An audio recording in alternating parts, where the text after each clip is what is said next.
Hey everyone, welcome to सरकारी advance again. तो इस वीडियो में हम लोग एक इंपॉर्टेंट डिस्कशन करने वाले हैं जो कि आपके AIIMS BSc nursing entrance exam 2024 के रिजल्ट्स के बारे में रहने वाला है। तो हम लोग ये डिस्कस करेंगे कि रिजल्ट कब आएगा, कैसे आएगा, आप लोग उसको कैसे देख पाओगे एंड बाकी आगे का प्रोसेस किस तरीके का रहता है। तो कुछ इंपॉर्टेंट डिस्कशन हम लोग यहाँ पर सारे पॉइंट्स मतलब कवर करने की कोशिश करेंगे। बाकी काउंसलिंग का प्रोसेस किस तरीके से होता है, क्या क्या डॉक्यूमेंट्स आपको चाहिए होंगे काउंसलिंग के लिए और एडमिशन के लिए, वो मैं आपको अपनी नेक्स्ट वीडियो में बताऊंगा। ठीक है, तो तब तक के लिए आप चैनल को सब्सक्राइब कर सकते हैं अगर आप इस चैनल पर नए हैं, और बेल आइकन को प्रेस कर सकते हैं। तो कुछ दिनों से मैं वीडियो नहीं डाल पा रहा था बिकॉज मैं थोड़ा सा बिजी था, लेकिन अब से जो है मैं रेगुलर वीडियोस डालूंगा। तो जो है आपको सारी information counselling process, admission process और रिजल्ट के बारे में यहाँ पर AIIMS BSc nursing entrance exam के रिगार्डिंग मिलती रहेगी। ठीक है, तो यहाँ पर आप अपने स्क्रीन पर देख रहे होगे एम्स का जो बीएससी नर्सिंग का प्रोस्पेक्टस है 2024 का, वो आपको यहाँ पर दिख रहा होगा। एंड इसी के अकॉर्डिंग अगर मैं आपको एग्जाम के रिजल्ट्स के बारे में बताऊं, ठीक है, तो आपको जैसे कि पता है कि जब इसका ऑफिशियल नोटिफिकेशन आया था, ब्रोशर आया था, इन्फॉर्मेशन बुलेटिन जो होता है वो जब रिलीज हुआ था, तो उसमें एम्स बीएससी नर्सिंग की जो एग्जाम डेट थी वो 8 जून को थी, यानी कि 8 जून को आपका एग्जाम कंडक्ट होना था। लेकिन बाद में एक न्यू नोटिफिकेशन आया था जिसके अकॉर्डिंग आपकी जो एग्जाम डेट्स थी वो 2 कर दी गई थी, यानी कि 8 जून को और 9 जून को 2 दिन आपका पेपर होना था। तो फाइनली आपका सक्सेसफुली आप जो है कंडक्ट हो चुका है 8 और 9 जून को आपका एग्जाम।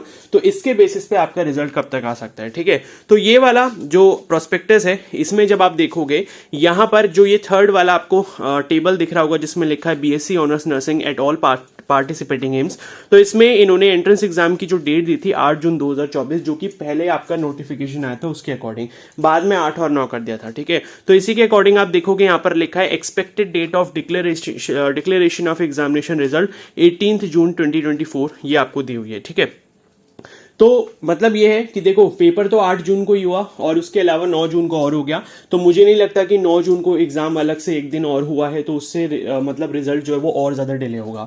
और इसके अकॉर्डिंग आप देखोगे जब सिर्फ एग्जाम 8 जून को होना था तो उसके अकॉर्डिंग आपका जो एग्जाम मतलब एग्जाम डेट का जो मतलब एग्जाम का जो रिजल्ट था उसकी जो डेट है वो टेंटेटिव डेट या एक्सपेक्टेड डेट आपको 18 जून दी गई थी। तो आप यही मान के चल सकते हो कि 18 जून तक आपका रिजल्ट जो है वो यहाँ पर आ जाएगा। अगर 18 को नहीं आता तो 19 को या 20 को आ जाएगा, लेकिन आप ये मान के चलो कि ज्यादा डिले यहां पर नहीं होगा, क्योंकि देखा गया है अक्सर ज्यादा से ज्यादा रिजल्ट जो है वो 5 या 6 दिन में आ जाता है AIIMS BSc nursing entrance exam का। तो बहुत ज्यादा इसमें कोई डिले नहीं होता, यहां पर आपको हाथों हाथ काम होते हुए देखने को मिलता है। ठीक है, तो अभी जो भी कैंडिडेट्स नीट वगैरह ऑलरेडी दे चुके हैं उसकी काउंसलिंग वगैरह का वेट कर रहे हैं, लेकिन इसकी काउंसलिंग जो है मतलब इसमें आप जरूर पार्टिसिपेट कर लेना, इसको मिस मत करना अगर आपने इसका एंट्रेंस एग्जाम दिया है, क्योंकि इसका प्रोसेस काफी जल्दी होगा। ठीक है, और ज्यादातर क्या होता है कि 2 ही राउंड्स होते हैं, उसके बाद अगर सीट्स बचती हैं यहाँ पर काउंसलिंग के लिए तो वहां पर आपका ओपन राउंड भी कंडक्ट करवाया जाता है। ठीक है, तो उसके बारे में सारी जितनी भी इंफॉर्मेशन आगे नोटिस में आती रहेंगी तो वो मैं आपको कन्वे करता रहूंगा। ठीक है, सारी इंफॉर्मेशन मैं आपको बताता रहूंगा, तो उसके लिए भी आपको बिल्कुल भी टेंस होने की जरूरत नहीं है।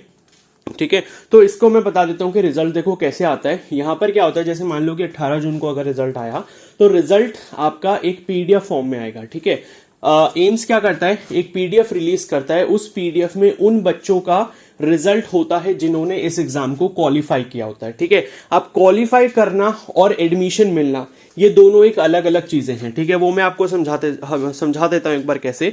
तो जो कैंडिडेट्स अपना एग्जाम क्वालिफाई कर लेते हैं उनका नाम जो होता है या उनका जो रोल नंबर होता है और रोल नंबर के आगे जो उनके परसेंटेज मार्क्स होते हैं वो उस पीडीएफ में दिए होते हैं। ठीक है, तो यहां पर आप देखोगे क्वालिफाई करने का मतलब क्या है, ये जो आप ग्रीन कलर से हाईलाइटेड लाइन दिख रहे हो उसमें लिखा है the cut off in qualifying marks for admission is required in entrance test for all BSc courses shall be 50% for UR EWS, 45% for OBC, 40% for SC and ST. कहने का मतलब ये है कि 100 नंबर का अगर आपका पेपर था तो 100 नंबर का 50% मतलब होता है 50 नंबर। तो 50 नंबर आपके अगर आते हैं और अगर आप जनरल या ईडब्ल्यूएस कैटेगरी से हो तो आपका एग्जाम क्वालिफाई हो गया, आपको अपना रोल नंबर उस पीडीएफ में दिखाई दे जाएगा। अगर आप ओबीसी कैटेगरी से बिलोंग करते हो तो 45% मार्क्स होने चाहिए, तो 100 का 45% जो है 45 मार्क्स ही होता है। तो जो भी कोई ऐसा कैंडिडेट होगा जो ओबीसी कैटेगरी से उसने फॉर्म फिल करा होगा और उसके अगर 45 मार्क्स कम से कम होंगे या उससे ऊपर होंगे तो उसको पीडीएफ में अपना रोल नंबर दिखाई देगा।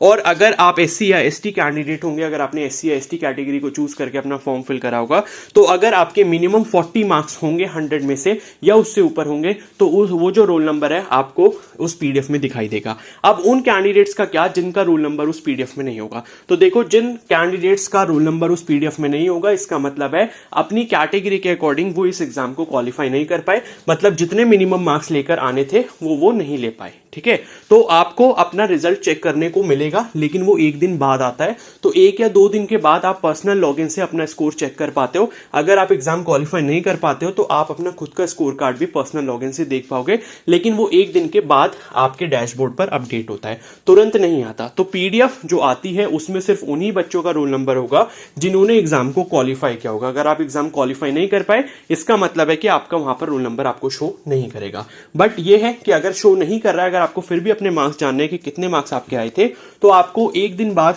जो है वहां पर लिंक आ जाता है, लिंक एक्टिव हो जाता है, जिसमें आप अपने इंडिविजुअल स्कोर कार्ड भी देख सकते हो अगर आपके मार्क्स कम है और आप एग्जाम क्वालिफाई नहीं कर पाए। अब जो एग्जाम क्वालिफाई कर लेते हैं वो काउंसलिंग प्रोसेस के लिए आगे मूव करते हैं। तो काउंसलिंग के जो भी राउंड होंगे, सबसे पहले आपका फर्स्ट राउंड ऑफ काउंसलिंग होगा, फर्स्ट राउंड के बाद सेकंड राउंड होगा, सेकंड राउंड के बाद सीट्स अगर बच जाती हैं तो मॉप अप राउंड या ओपन राउंड उसे हम कहते हैं, तो वो आपका होगा। ठीक है, तो वो मैं आपको अपकमिंग वीडियोस में बताते रहूंगा कैसे सारी चीजें होती हैं, कैसे आपको चॉइस फिलिंग वगैरह करनी होगी। और काउंसलिंग प्रोसेस में यहां पर आपकी कोई भी फीस नहीं लगती, अभी तक तो नहीं लगती थी, अब मुझे नहीं लगता कि इस साल भी लगेगी। तो काउंसलिंग प्रोसेस यहां पर बिल्कुल फ्री ऑफ कॉस्ट होता है एम्स की तरफ से। यहां पर काउंसलिंग में रजिस्टर करने के लिए आपको कोई भी फीस पे नहीं करनी पड़ती है। ठीक है, तो जो भी कैंडिडेट्स एग्जाम को क्वालिफाई करेंगे, जिनका रोल नंबर उस पीडीएफ में होगा, रिजल्ट वाली पीडीएफ में, वही कैंडिडेट्स एलिजिबल होंगे काउंसलिंग में रजिस्ट्रेशन करने के लिए। और बात मैं करूं अगर ईडब्ल्यूएस या ओबीसी कैंडिडेट्स के लिए, तो वो अपना सर्टिफिकेट तैयार रखें बिल्कुल, क्योंकि उनको अपना सर्टिफिकेट जो है रिजल्ट आने के तुरंत बाद नेक्स्ट डे से अपलोड करना होगा। और अपलोड करने के बाद आपका सर्टिफिकेट पहले वेरीफाई होगा, उसके बाद आपका काउंसलिंग प्रोसेस शुरू होगा। ठीक है, तो बाकी और डिटेल में मैं आपको काउंसलिंग के बारे में नेक्स्ट वीडियो में बता दूंगा।